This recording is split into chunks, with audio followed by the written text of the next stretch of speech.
সকলকে নববর্ষের অনেক অনেক শুভেচ্ছা। নতুন বছর সবার জীবনে বয়ে আনুক অনাবিল সুখ, শান্তি, সমৃদ্ধি।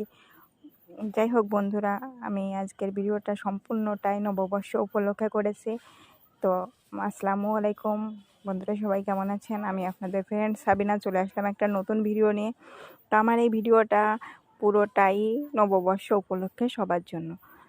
তো আমরা অনলাইনে দুটো শাড়ি অর্ডার করেছিলাম।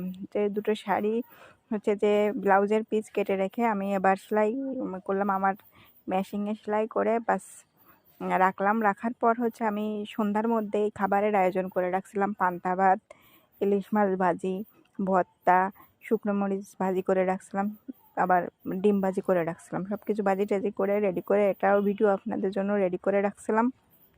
তারপর সন্ধ্যার পর সবাই মিলে শুরু করে দিলাম যে লুকটা কেমন আসে, শাড়িটা কেমন হয়েছে, পরলে কেমন লাগবে, এটা দেখার জন্য শুরু হয়ে গেলাম।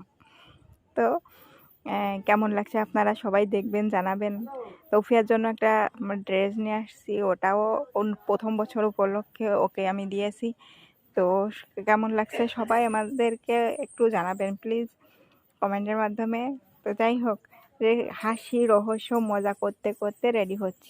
আসলে বাংলাদেশের অবস্থা বা বহির্বিশ্বের অবস্থা এতটাই খারাপ যে বাংলাদেশে আমাদের এলাকার তেমন কোনো আয়োজন নেই পয়লা বৈশাখ উপলক্ষে। তারপরেও বাইরে বেরোনোরও তেমন কোনো ইচ্ছা নেই।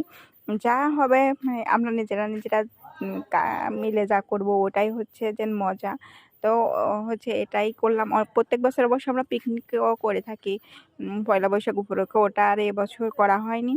তো এই আর কি, এর মধ্যে দিয়ে সবাই একটু মজা নিলাম। তো বন্ধুরা, আমি আপনাদের যে একটা বার্তা দেই, যেহেতু ভিডিও কথাবার্তা এখানেই শেষ, সেহেতু একটা বার্তা দেই। জীবনে এমন এমন কিছু মুহূর্ত থাকে যে মুহূর্ত মনে পড়লে আমাদের অনেক কষ্ট দেয়। জীবনে এমন এমন কিছু সিচুয়েশনের ভিতর দিয়ে হয়তো আমরা চলেছি বা চলি, যে সিচুয়েশনগুলো মনে পড়লে অনেক কষ্ট দেয়। আমি বলবো না যে অতীত ভুলে যেতে, অবশ্যই অতীতকে মনে রাখলে সামনে এগোনো সম্ভব নয় বা জীবনে কোনো সাফল্যতা অর্জন করাও সম্ভব নয়। কিন্তু অতীতটাকে বারবার মনে করে কষ্ট পাওয়া, বারবার মনে করে নিজেকে কাঁদানো, বারবার মনে করে মনটাকে ভেঙে দেওয়া উচিত নয়। আমরা ভালো মুহূর্তগুলো বারবার চিন্তা ভাবনা করব, ভালো মুহূর্তের মধ্যে দিয়েই চলার চেষ্টা করব। আর আমাদের জীবন একটাই, আমি আমার ভিডিওতে যেটা বলি, আমাদের জীবনটা একটাই। আমি কিন্তু অনেক ভাঙা গড়ার মধ্যে দিয়ে বর্তমান পরিস্থিতিতে এসেছি, যা আছে আলহামদুলিল্লাহ ভালো আছি। হয়তো আপনাদের মতো বা অন্য অনেকের মতো ভালো নেই, কিন্তু আমি যে অবস্থায় এই অবস্থাটা আমার জন্য আলহামদুলিল্লাহ। আমার মেয়েটাকে নিয়ে আমি ভালো আছি। তো যে